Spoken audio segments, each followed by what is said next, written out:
ભારતે ચિનાબ નદી પર આવેલો ડેમ બંધ કરી દીધો.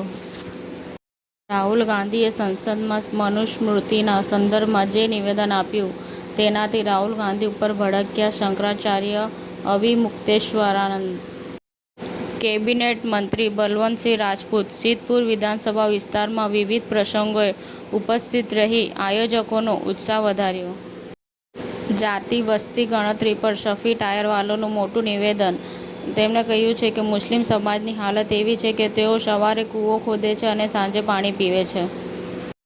ભારત વિકાસ પરિષદ હિંમતનગર શાખાની વાર્ષિક સાધારણ સભા યોજાઈ.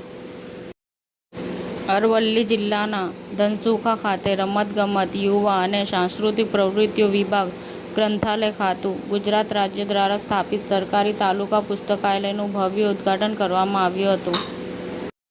ગોમતીપુર વોર્ડમાં 1 મહિનાથી પોલ્યુટેડ ગંદુ પાણી આવે છે.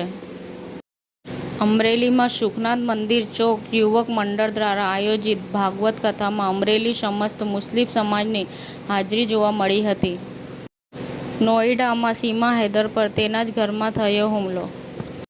જમ્મુ કાશ્મીરમાં મોટો અકસ્માત, રામબનમાં ખાઈમાં ખાબકી સેનાની ગાડી, 3 જવાનો શહીદ થયા. સમાચાર ટુડે ન્યૂઝ ચેનલની ટીમ અને જે સત્ય છે તે જ બતાવશે.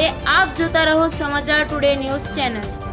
ગુજરાતની ધરતીનું ગુજરાતીઓ માટે જ, એટલે કે સમાચાર ટુડે ન્યૂઝ.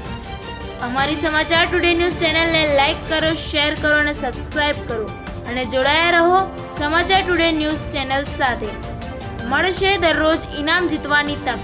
અમારા સભ્ય બનો, જોડાઓ અમારી સાથે.